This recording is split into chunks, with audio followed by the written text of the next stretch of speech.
Shalom saudara, berjumpa lagi dengan saya Poltak Panggabean dalam acara Mari Membaca Alkitab. Topik bahasan kita pada video ini adalah mengasihi musuh.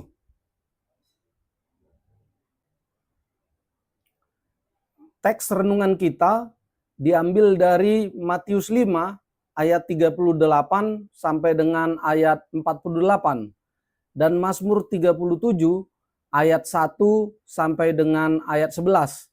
Saya akan membacakannya bagi saudara dari Alkitab LAI terjemahan baru 2. Matius 5 ayat 38 sampai dengan ayat 48. Kamu telah mendengar yang difirmankan, mata ganti mata dan gigi ganti gigi. Namun aku berkata kepadamu, janganlah melawan orang yang berbuat jahat kepadamu, melainkan siapapun yang menampar pipi kananmu, berilah juga kepadanya pipi kirimu. Kepada orang yang hendak mengadukan engkau karena mengingini bajumu, serahkanlah juga jubahmu. Siapapun yang memaksa engkau berjalan sejauh 1 mil, berjalanlah bersama dia sejauh 2 mil. Berilah kepada orang yang meminta kepadamu, dan janganlah menolak orang yang mau meminjam darimu. Kamu telah mendengar yang difirmankan, kasihilah sesamamu manusia, dan bencilah musuhmu. Namun, aku berkata kepadamu, kasihilah musuh-musuhmu, dan berdoalah bagi mereka yang menganiaya kamu. Dengan demikian, kamu menjadi anak-anak Bapamu yang di surga, sebab ia menerbitkan mataharinya bagi orang yang jahat maupun orang yang baik, dan menurunkan hujan bagi orang yang benar maupun orang yang tidak benar. Apabila kamu mengasihi orang yang mengasihi kamu, apakah upahmu?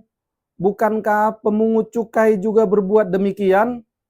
Apabila kamu hanya memberi salam kepada saudara-saudaramu saja, apa lebihnya perbuatanmu? Bukankah bangsa-bangsa yang tidak mengenal Allah pun berbuat demikian?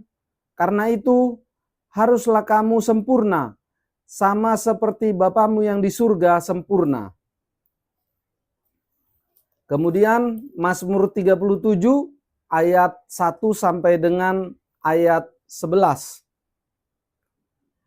Janganlah geram terhadap orang jahat, jangan iri hati kepada orang yang berbuat curang. Sebab mereka segera lisut seperti rumput dan layu seperti tumbuh-tumbuhan hijau. Percayalah kepada Tuhan dan lakukanlah yang baik. Tinggallah di tanah ini dan berlakulah setia. Bersukalah dalam Tuhan, maka Ia akan memberikan kepadamu hasrat hatimu. Serahkanlah jalanmu kepada Tuhan dan percayalah kepadanya, maka Ia akan bertindak. Ia akan menerbitkan kebenaranmu seperti terang dan hakmu seperti siang. Berdiam dirilah di hadapan Tuhan dan nantikanlah Dia. Jangan geram terhadap orang yang berhasil dalam hidupnya, terhadap orang yang melakukan tipu daya. Berhentilah marah dan tinggalkanlah panas hati itu. Jangan geram, itu hanya membawa kepada kejahatan. Sebab orang yang berbuat jahat akan dilenyapkan, tetapi orang yang menanti-nantikan Tuhan akan mewarisi negeri ini. Karena sedikit waktu lagi, maka lenyaplah ya orang fasik. Jika engkau memperhatikan tempatnya, maka ia sudah tidak ada lagi. Tetapi orang yang rendah hati akan mewarisi negeri ini dan bersuka karena kesejahteraan yang berlimpah-limpah. Demikianlah pembacaan firman Tuhan.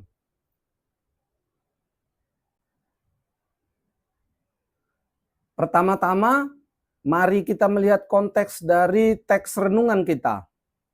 Ajaran mengasihi musuh dalam Matius 5 ayat 38 sampai dengan ayat 48 adalah bagian dari ajaran Yesus yang kita kenal sebagai khotbah di bukit, Sermon on the Mount. Ada dua pendapat para sarjana tentang khotbah di bukit ini, yaitu pertama, sebagian sarjana berpandangan bahwa khotbah di bukit adalah khotbah di awal-awal pelayanan Yesus, yang kemudian disebut sebagai khotbah inaugurasi pelayanan Yesus. Kemudian pendapat yang kedua, sebagian sarjana berpandangan bahwa khotbah di bukit adalah bunga rampai atau kumpulan khotbah Yesus di beberapa waktu yang berbeda. Yang manapun pendapat yang saudara percaya, tidak masalah. Karena kedua pendapat tersebut sama-sama setuju bahwa khotbah di bukit adalah khotbah pengajaran Yesus bagi para murid dan orang banyak, juga termasuk bagi kita.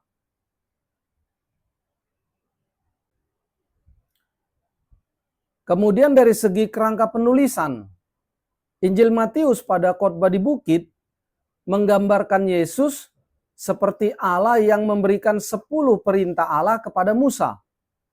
Musa menerima 10 perintah Allah di atas Gunung Sinai. Para murid menerima ajaran khotbah di bukit, termasuk menerima ajaran mengasihi musuh, menerima dari Yesus yang adalah Tuhan dan Allah sejati di atas bukit. Jadi Injil Matius menjadikan bukit dan ajaran sebagai penanda bahwa pemberi ajaran tersebut adalah Tuhan dan Allah sejati. Saudara mohon untuk mengingat konteks ini, karena konteks ini mewarnai ajaran yang terkandung di dalam teks renungan kita.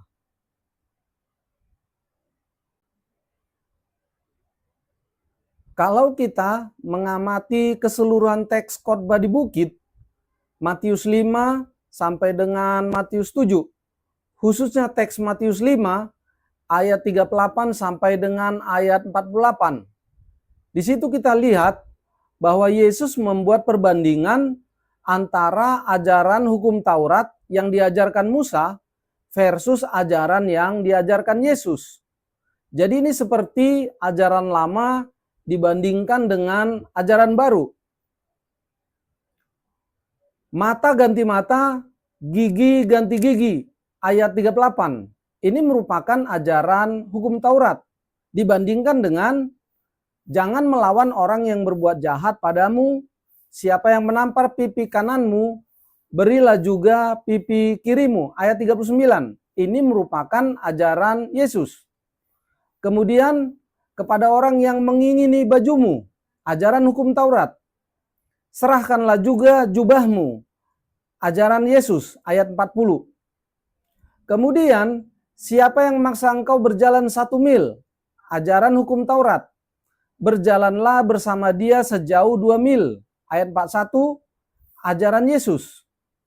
Kemudian, berikan kepada orang yang meminta kepadamu. Ajaran hukum Taurat. Jangan menolak orang yang mau meminjam kepadamu. Ayat 42, ajaran Yesus. Dan yang terakhir, kasihilah sama manusia dan bencilah musuhmu. Ayat 42, ini merupakan ajaran hukum Taurat. Dibandingkan, kasihilah musuh-musuhmu dan berdoalah bagi mereka yang menganiaya kamu. Ayat 42, ini merupakan ajaran Yesus.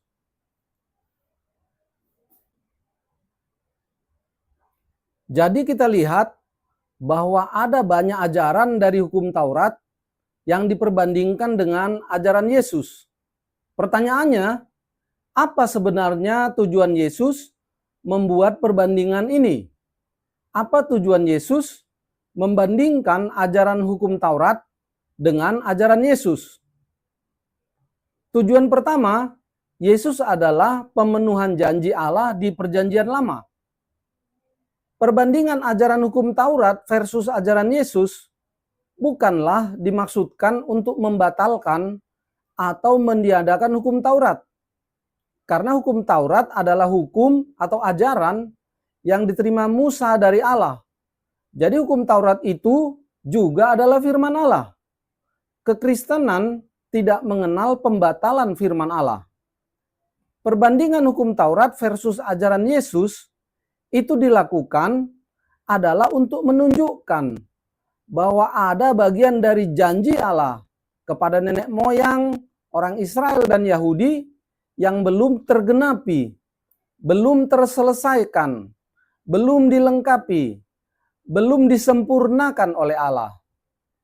Hukum Taurat diberikan Allah kepada Musa untuk menjadi hukum, untuk menjadi pedoman, untuk menjadi pagar dan rambu-rambu sebelum janji itu digenapi oleh Allah. Nah, Yesus datang untuk menggenapinya, menyelesaikannya, melengkapinya, dan menyempurnakan janji Allah itu. Yesus adalah pemenuhan dari janji Allah di Perjanjian Lama. Dengan mengutip ajaran hukum Taurat tersebut, Yesus juga ingin mengatakan bahwa Dialah yang akan menggenapi janji Allah di Perjanjian Lama itu. Matius 5 ayat 17. Janganlah menyangka bahwa aku datang untuk meniadakan hukum Taurat atau kitab para nabi. Aku datang bukan untuk meniadakannya, melainkan untuk menggenapinya.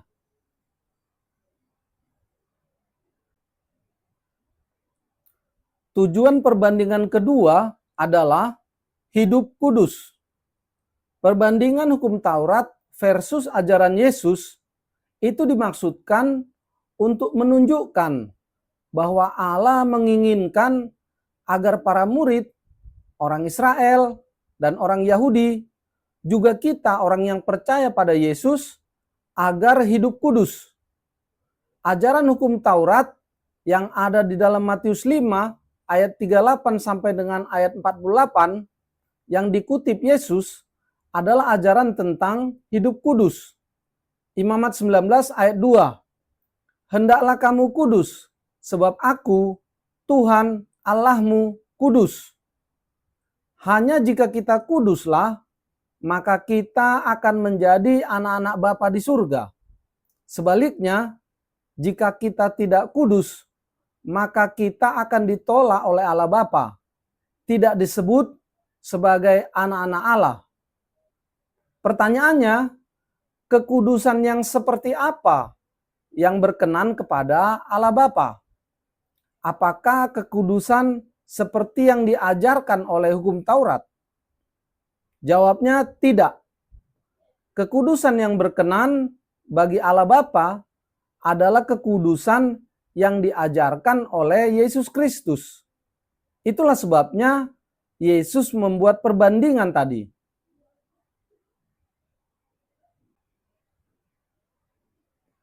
Tujuan perbandingan yang ketiga adalah hidup di dalam kasih. Khusus perbandingan mengasihi sesama manusia dan membenci musuh yang diajarkan hukum Taurat versus ajaran Yesus mengasihi musuh dan berdoa bagi mereka.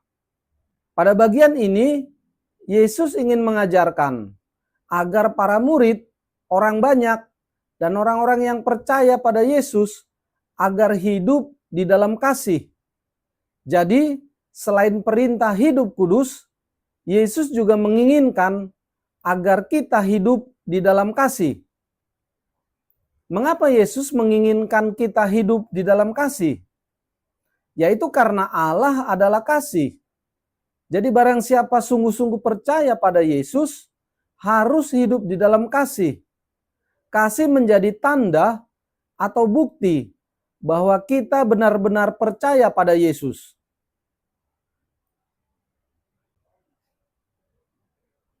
Mengenai ajaran kasih ini, Yesus juga mengajarkan bahwa ada perbedaan antara kasih yang diajarkan Yesus versus kasih yang diajarkan hukum Taurat. Berbeda juga dengan kasihnya seorang pemungut cukai, ayat 46. Dan juga berbeda dengan kasih bangsa-bangsa yang tidak mengenal Allah atau kasih yang diajarkan oleh kepercayaan yang lain, ayat 47. Apa perbedaannya? Perbedaannya adalah pertama, kekudusannya. Kasih yang diajarkan Yesus adalah kasih yang membuat orang-orang yang percaya pada Yesus menjadi kudus di hadapan Allah. Kasih dan kekudusan merupakan dua hal yang sangat berkaitan erat. Mengapa kasih yang diajarkan Yesus bisa membuat kita menjadi kudus di hadapan Allah? Yakni karena Jika kita percaya pada Yesus, maka melalui Roh Kudus, Yesus akan berdiam di dalam hati kita. Selanjutnya, yang dilihat Allah adalah Yesus Kristus yang kudus, yang sudah mati untuk menebus dosa kita. Yesus yang ada di dalam hati kita membuat kita menjadi kudus di mata Allah.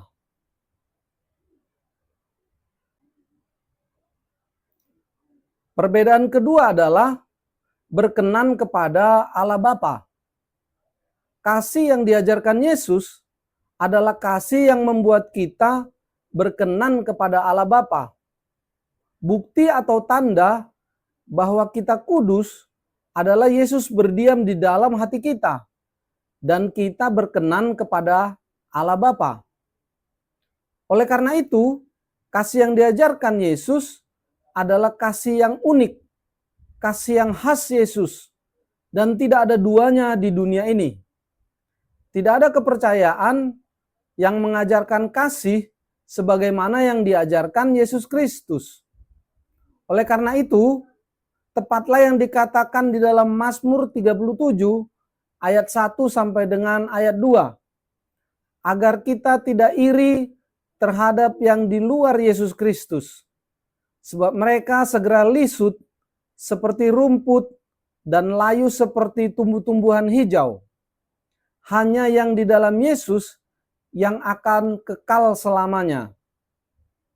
Itu dua hal yang membedakan kasih yang diajarkan Yesus versus kasih yang diajarkan hukum Taurat, kasih seorang pemungut cukai, dan kasih yang diajarkan kepercayaan yang lain.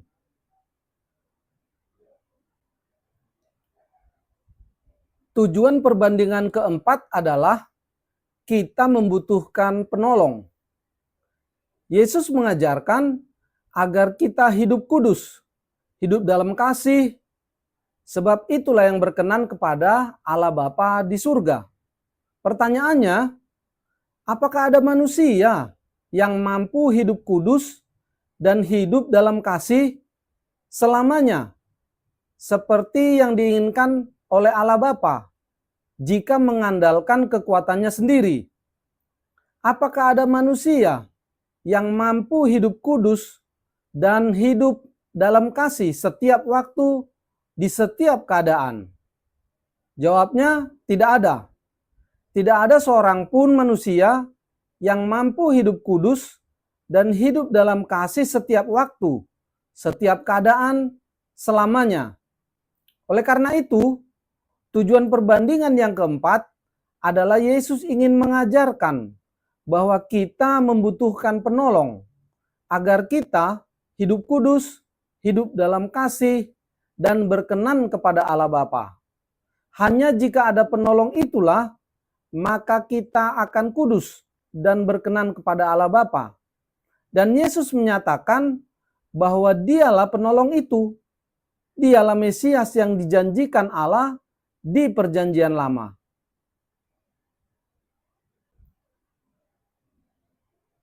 Kesadaran bahwa kita membutuhkan seorang penolong hanya akan muncul jika kita menyadari bahwa kita tidak mampu hidup kudus dan hidup dalam kasih jika hanya mengandalkan kekuatan kita sendiri. Orang-orang yang menganggap bahwa dengan perbuatannya sendiri dia mampu dan layak bagi Allah Bapa tidak akan merasa bahwa dia membutuhkan penolong seperti Yesus. Jadi teks renungan kita Matius 5 ayat 38 sampai 48 ini juga mengajarkan bahwa kita harus rendah hati dan menyadari bahwa kita tidak layak dan tidak akan mampu dengan perbuatan kita sendiri untuk berkenan kepada Allah Bapa. Sikap rendah hati ini juga yang diajarkan oleh Mazmur 37 ayat 11. Orang yang rendah hati akan mewarisi negeri ini.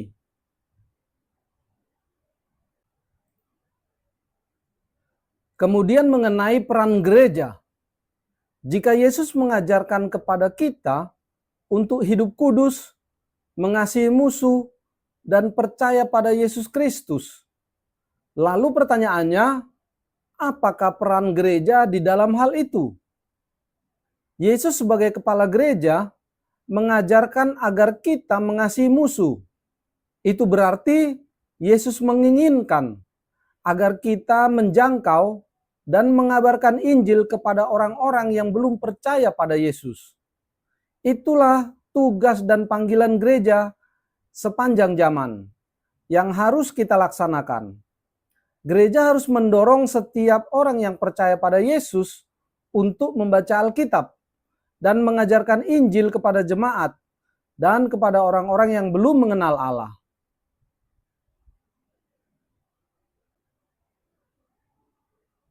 Kesimpulan, tidak ada seorang pun manusia yang dapat mengasihi musuhnya sesempurna kasih Yesus Kristus. Yesus adalah bukti bahwa Allah mengasihi kita. Kita diundang untuk masuk ke dalam kasih Yesus. Sebab melaluinya, maka kita akan disempurnakan, dikuduskan, dan dilayakkan bagi Bapa di surga. Percayalah pada Yesus, sebab Dialah penolong yang dijanjikan Allah di perjanjian lama. Demikian dari saya, Poltak Panggabean. Tuhan Yesus memberkati kita.